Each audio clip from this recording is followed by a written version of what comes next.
Chaque automne, nous mettons le feu à des tas de branches. En une seule après-midi, nous détruisons quelque chose qui aurait pu nourrir le sol pendant des décennies. L'eau disparaît. La fertilité s'évanouit. Une ressource gratuite part en fumée. Mais dans les hauteurs des Alpes, un agriculteur a fait exactement l'inverse. Il a enterré le bois au lieu de le brûler. Et il a ensuite cultivé des citrons dans la neige. Aucun tuyau, aucun engrais, aucune lutte. Seulement des buttes de terre qui ont travaillé en silence pendant 20 ans. Alors pourquoi avons-nous abandonné une méthode capable d'arroser et de nourrir un jardin pendant des décennies, toute seule?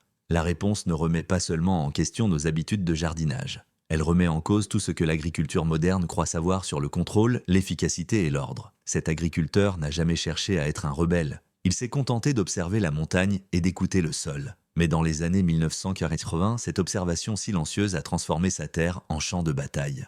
Les inspecteurs sont arrivés avec des bloc-notes et des avertissements. Ils ont mesuré les terrasses abruptes, les bassins profonds, les terrains irréguliers qu'il avait façonnés sans autorisation, chaque butte de terre, chaque tronc enterré. Une nouvelle amende. Autour de lui, les voisins respectaient les règles. Champs plats, rangs bien droits, cultures autorisées alignées avec soin. Lui faisait exactement l'inverse. Il construisait des collines à partir de bois en décomposition. Il creusait des bassins dans les pentes. Il plantait des agrumes là où seuls des épicéas avaient toujours poussé. Les autorités qualifiaient cela d'imprudent. Elles parlaient d'érosion, d'inondation, de chaos. La terre était jugée trop sauvage, trop incontrôlée. Certaines années, les avis d'infraction arrivaient par dizaines. À la fin de la décennie, il avait acquis une réputation étrange. L'agriculteur le plus sanctionné de la région. Les pénalités s'accumulaient, des milliers d'euros d'amende, toutes exigeant la même chose, rendre la terre conforme à la bonne méthode. Mais les buts continuèrent de grandir. Même face à la menace de perdre sa ferme, il a continué à construire. Après de fortes pluies au milieu des années 1981, les autorités l'ont accusé d'avoir créé des systèmes illégaux de rétention d'eau. Elles disaient que sa terre était dangereuse, il a payé l'amende, puis il a fait appel. Son argument était simple. Les terrasses et les bassins ne provoquaient pas des catastrophes, ils les empêchaient. À la fin des années 1980, la pression a atteint son sommet. Les autorités ont menacé de saisir la terre, sa réponse n'a pas été un discours, c'était une invitation. Il leur a demandé de regarder la récolte, sur des pentes où seule l'herbe survivait autrefois. La nourriture jaillissait désormais du sol. Citrons, kiwis, raisins, légumes racines prospérant là où l'agriculture n'aurait jamais dû fonctionner. Les chiffres étaient impossibles à ignorer. Sa terre produisait jusqu'à 10 fois plus que les fermes voisines. Aucun système d'irrigation, aucun engrais chimique, aucun intrant importé. Seulement du sol, du bois, de l'eau et du temps. Au début des années 1990, d'autres amendes sont arrivées, cette fois pour l'agrandissement d'un bassin, mais quelque chose avait changé. Les preuves étaient visibles, suspendues aux branches et remplissant les paniers. Les agrumes ployaient sous le poids des fruits dans l'air alpin. Les légumes prospéraient sans un seul tuyau ni asperceur. Ce qui avait été qualifié d'imprudent devenait incontestable. Chaque sanction devenait une preuve, chaque lettre d'avertissement, une confirmation supplémentaire. Les règles étaient écrites sur le papier. Mais la terre racontait une autre histoire. Livrée à ses propres processus, elle devenait plus riche chaque année. La décomposition devenait fertilité. Le désordre devenait abondance. Ce n'était pas seulement une défiance, c'était une confiance. Dans le bois pourrissant, dans la lente dégradation, dans un jardin de montagne qui refusait d'échouer. Des citrons pendent dans le vent alpin, leur peau jaune éclatant sur la neige. Sur des terrasses abruptes, des lianes de kiwi grimpent à côté des épicéas. Des raisins mûrissent sur des pentes où les champs voisins peinent à faire pousser de l'herbe. Aucun tuyau ne serpente entre les planches. Aucun arroseur ne cliquette la nuit. L'eau vient d'en bas. Sous la surface, le bois enterré attire l'humidité vers le haut, stockant la pluie et la fonte des neiges au cœur des buttes. La terre reste sombre et meuble, imprégnée de l'odeur douce de la décomposition. Le gel arrive tôt en octobre, pourtant le sol sous les agrumes reste chaud. Même en hiver, des pousses vertes traversent le paillage. La chaleur monte lentement des troncs en décomposition sous terre. Les arbres ne sont ni chétifs ni faibles. Ils sont brillants, lourds de fruits. Les kiwis, normalement limités aux vallées douces, prospèrent aux côtés des pins alpins. Les paniers de récolte se remplissent de couleurs impossibles à cette altitude. Citrons, raisins, même des figues. Les voisins s'arrêtent pour regarder. Les inspecteurs, autrefois armés de carnets d'amendes, viennent maintenant avec des appareils photo. Ce n'est pas un tour de serre, aucun tuyau caché, aucune chaleur artificielle. Le secret est enfoui sous les pieds. Chaque butte est construite comme un sol forestier retourné sur lui-même. Des troncs tombés, des branches épaisses, des brindilles et des feuilles empilées serrées, puis scellées sous la terre. À mesure que le bois se décompose, il gonfle. L'eau de pluie et la fonte des neiges s'y infiltrent et y restent, enfermées dans les fibres comme dans une éponge. Les racines plongent et exploitent en cette réserve cachée pendant les mois les plus secs. Même les années de sécheresse, les buttes restent humides. Quand les champs voisins se fissurent sous les vagues de chaleur, les cultures sur les buttes continuent de pousser. Les gelées tardives brûlent les jardins alentours. Ici, les plantes survivent. La butte ne fait pas que retenir l'eau. À mesure que le bois se décompose, il libère lentement des nutriments, azote, phosphore, calcium, nourrissant le sol année après année. La chaleur issue de la décomposition persiste pendant les nuits froides, prolongeant la saison de culture bien au-delà de ce que permet un terrain plat. Chaque butte devient son propre microclimat, une poche d'abondance méditerranéenne sculptée dans le relief alpin. Les visiteurs parcourent les terrasses, incrédules, ils goûtent des citrons qui n'ont jamais vu le verre d'une serre. Ils plongent les mains dans un sol frais et humide, même en plein été. Pendant 2 décennies, ces buttes produisent récolte après récolte, sans irrigation, sans engrais, sans les soutiens chimiques dont dépend l'agriculture moderne. La preuve n'est pas théorique, elle est douce, parfumée et impossible à contester. Au cœur de chaque butte se cache une vérité simple que nous avons oubliée. Le bois pourrissant n'est pas un déchet, c'est un stockage.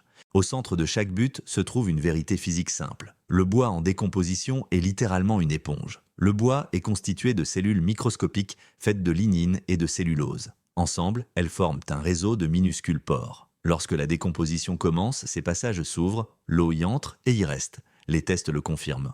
Un pain fortement décomposé peut absorber jusqu'à 5 fois son poids sec en eau, plus de 500%. Le chêne, plus lent à se dégrader, retient tout de même 2 à 3 fois son poids. Ce n'est pas une théorie, c'est de la physique. En surface, une butte paraît ordinaire. Mais enfoncez une sonde d'humidité en profondeur en été et les chiffres changent. Alors que les jardins voisins s'assèchent, le cœur de la butte conserve encore 40 à 60% d'humidité. Les troncs enterrés libèrent cette eau lentement, nourrissant les racines par le bas. Chaque pluie recharge discrètement le réservoir. À mesure que champignons et microbes décomposent le bois, sa densité diminue. Les troncs denses deviennent légers, poreux et hautement absorbants. Même après des semaines sans pluie, les racines te trouvent de l'eau là où la surface semble sèche. Pour le jardinier, le résultat est une liberté. Moins d'arrosage, moins de stress, plus de résilience, car une fois la structure en place, le système prend le relais.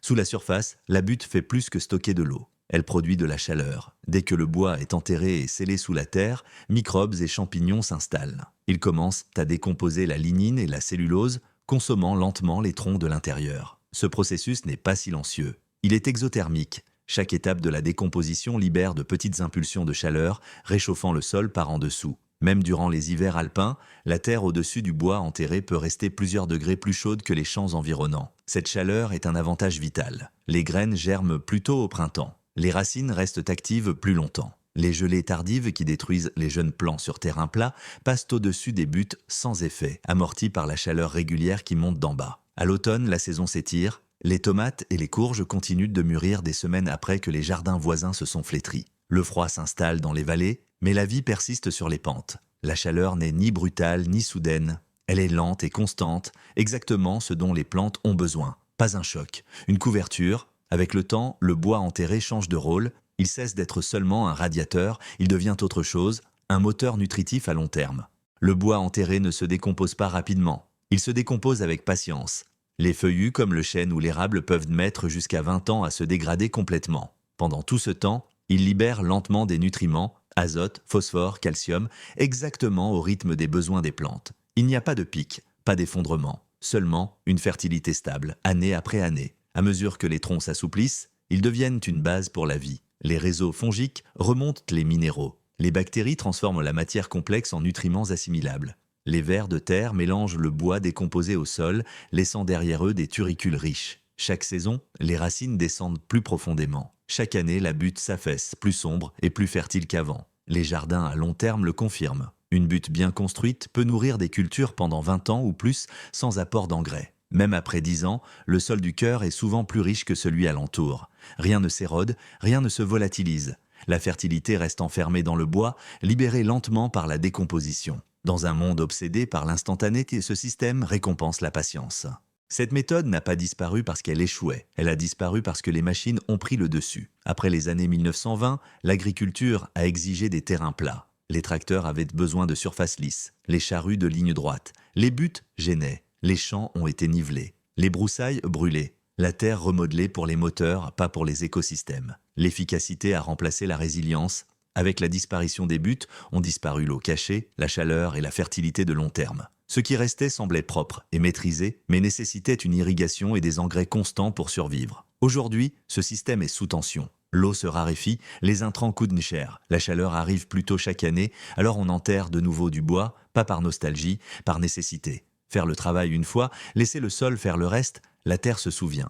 Chaque année, des millions de personnes brûlent encore ce qui pourrait devenir des réservoirs sous leur jardin. Les branches partent en fumée, l'eau disparaît, le sol s'appauvrit. Et pourtant, la solution a toujours été là, silencieuse, enterrée, travaillant patiemment sous nos pieds. Il ne s'agit pas de revenir en arrière. Il s'agit de choisir des systèmes qui durent plus longtemps que nous, de construire un sol qui s'améliore avec l'âge au lieu de s'effondrer sous la pression. Faire l'effort une seule fois, laisser le jardin travailler pendant 20 ans, car la terre n'oublie jamais ce que nous lui donnons. Elle le stocke, elle le restitue, parfois des décennies plus tard. La seule vraie question est celle-ci. Brûlerez-vous l'avenir ou l'enterrerez-vous? Si cette histoire vous a fait regarder votre jardin autrement, partagez votre réflexion ci-dessous. Quelqu'un, quelque part, se tient peut-être en ce moment même devant un tas de branches, en train de décider quoi en faire.